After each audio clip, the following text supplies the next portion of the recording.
Xperia One Mark III ditambah 9 jadi Xperia 10 Mark III. Wah, ini pasti banyak yang ngomel nih. Bang, gimana sih dari kemarin kan yang ditungguin Xperia One Mark III-nya mana? Tunggu dulu, sabar. Kita dari yang paling murah dulu, paling kecil dulu ya. Dari Xperia 10 Mark III. Yang Xperia One Mark III-nya ada. Tenang, masih dalam pengetesan, tapi sekarang kita lihat dulu Xperia 10 Mark III seperti apa experience dan penggunaannya.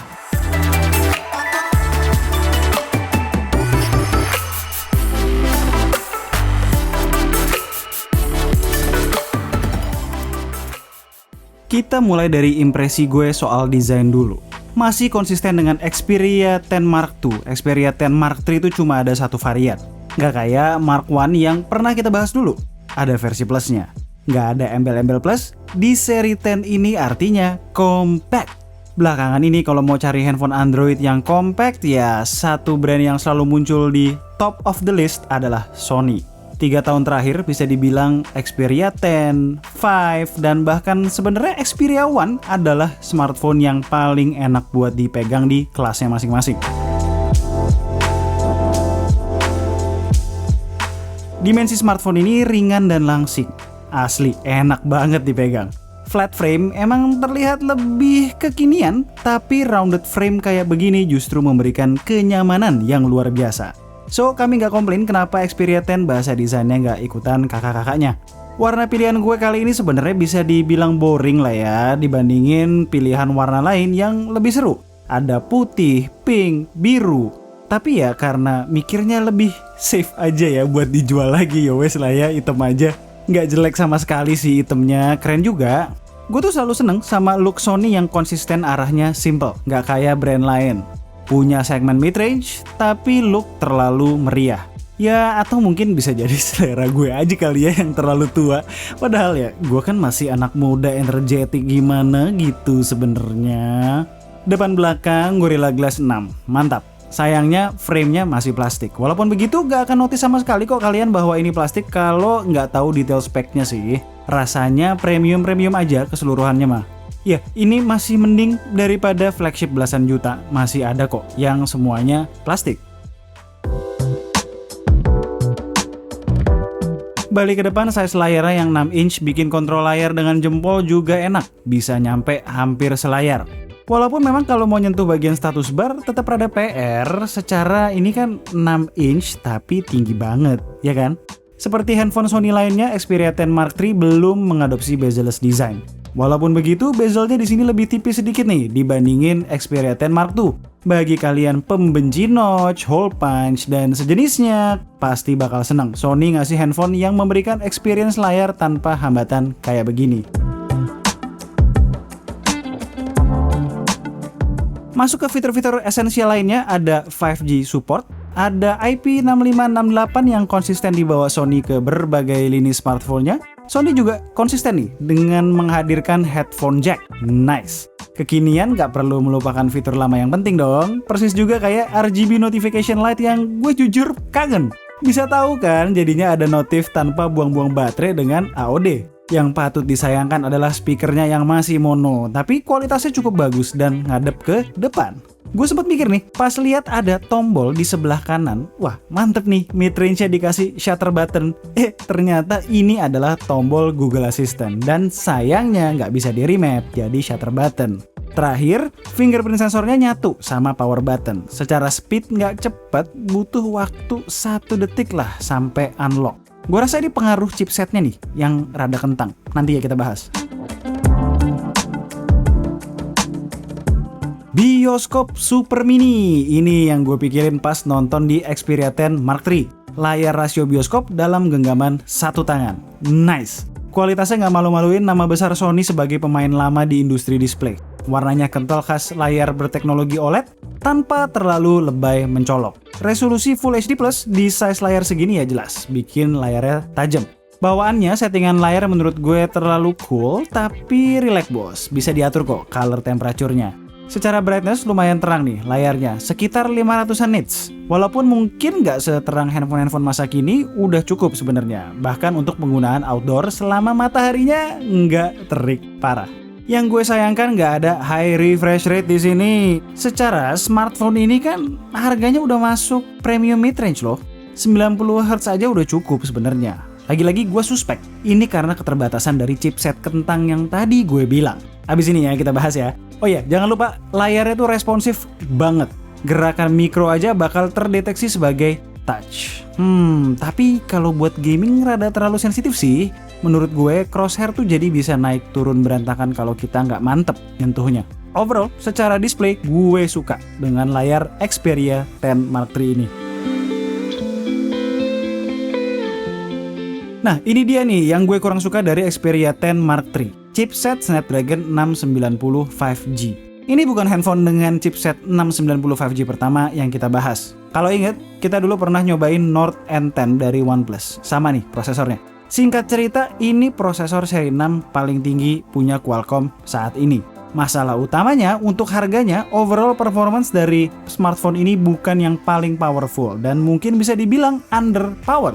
Seharusnya Sony bisa lebih dermawan lagi lah dan ngasih kita seri 7 yang baru, kayak 780G misalnya. Atau sebenarnya seri 768G yang baru keluar pun tepat buat segmennya. Tapi udahlah ya, ini yang dikasih faktanya. Untuk sehari-hari sih lumayan oke, walaupun kalau kita lagi pakai cukup intensif bakalan ngerasa stutter di sana-sini. Dipakai gaming, sesuai dengan dugaan gue main PUBG settingan mentok antara Smooth Ultra dan HD High doang. Gimana? Stabilitas performanya sih cukup oke di settingan Smooth Ultra. Secara software, kalau kalian udah nyobain handphone Sony beberapa tahun terakhir, well basically ya sama ya. Feel-nya kayak stok Android, customization sedikit dengan beberapa additional fitur yang khas. Kayak side sense dan multi-window switch yang di-enhance lebih jauh oleh Sony dan lain-lain. Alright, kita masuk ke bagian kamera nih. Triple camera, 12 megapiksel di sensor utama ditemani 2 sensor 8 megapiksel buat 2x zoom dan ultra wide. Sebelum kita mulai, gue mau minta maaf dulu nih. Tes kameranya nggak bisa variatif objeknya secara COVID lagi ngegas parah. Jadi nggak berani jalan-jalan dulu nih guys. Secara punya layar 21:9, seyogianya memang Sony ngasih opsi shoot di 21:9 dong, mantap. Resolusi favorit K2G nih. Sayangnya walaupun secara image quality lumayan bagus, stabilisasinya kurang mantep ya. Masih berasa IIS-nya ada getaran ketika ada hentakan kaki. Lalu masih ada problem klasik Sony, gampang overheat kalau pakai kamera secara intensif. Salah satu pengaruhnya mendadak perekaman 4K-nya mentok di 24 fps dan itu pun gua rasa nggak nyampe deh. Stutter banget soalnya. Kalau set 1080p sih aman dari problem overheat ini. Sayang ya, padahal dynamic range-nya oke, gambarnya tajam dan warna cukup natural.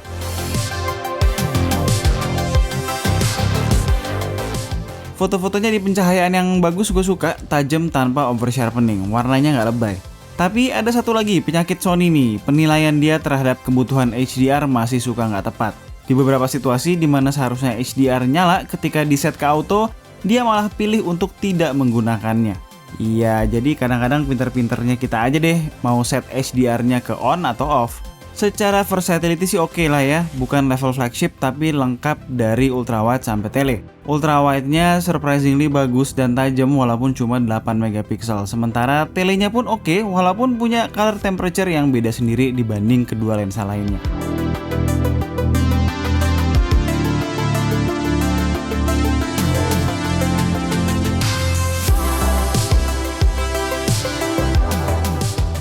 Night mode-nya Sony kurang ya. Iya, membantu sih menaikkan sedikit exposure, tapi soal ketajaman masih kurang dan sensitif banget terhadap tangan yang goyang ketika nungguin shutter selesai jepret.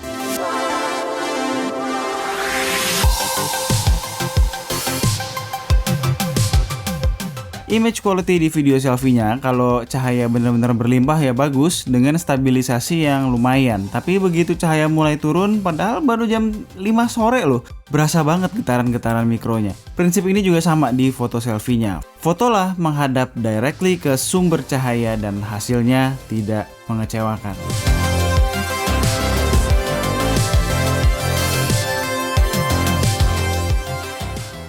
Baterai bisa dibilang major upgrade di sini. paling tinggi dibanding 2 generasi sebelumnya. Sekarang 4500 mAh. Dengan layar Full HD plus 60Hz dan prosesor mid-range, ketahanan baterainya jelas bagus. 7-8 jam sih asli gampang banget, walaupun include gaming. Mantap.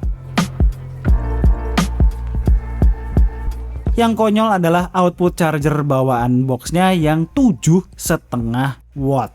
Yap, 7,5 watt. Sekali lagi, 7,5 watt. Kami tahu Sony fokusnya untuk ketahanan masa pakai baterai secara long term. Tapi ya nggak 7,5 watt juga dong, minimal 18 watt lah. Udah bottom banget itu, nggak boleh pakai nego lagi. Ngecharge pakai charger bawaan tuh butuh 3 jam cuy. Males banget pokoknya. Well, smartphone-nya sendiri support USB PD sih, tapi gue nggak terlalu yakin smartphone ini bisa narik maksimal berapa gede. Pakai charger USB PD 45 watt gue bisa ngecharge full dalam waktu sekitar 2 jam. Gue prediksi dia bisa narik daya mentok 18-20 watt lah. Oke, itu adalah Xperia 10 Mark III. Positifnya baterainya bagus, ada kamera tele, IP rating, terus yang pasti yang paling gue suka banget adalah form factor-nya. Ini form factor-nya tuh di tangan bener-bener enak banget digenggam. Sayangnya the rest of the phone kurang bagus lah ya. Pokoknya intinya buat kalian yang nyari sebuah handphone yang value deal, jelas Xperia 10 Mark III ini bukan jawaban kalian. Tapi kalau kalian bener-bener fanboy Sony dan bener-bener pengen nyobain setiap handphone Sony terbaru dan mungkin duitnya nggak ada buat ke Xperia 1 Mark III atau Xperia 5 Mark III, ya bolehlah dicoba aja si Xperia 10 Mark III ini. Kalau mau beli di mana lagi kalau bukan di Gondry Store. Linknya udah gue taruh di sini dan di deskripsi. As always, kalau kalian suka dengan video yang berisikan konten handphone Sony, jangan lupa di subscribe karena gue adalah fans Sony juga. And tunggu racun-racun kami berikutnya. Bye guys.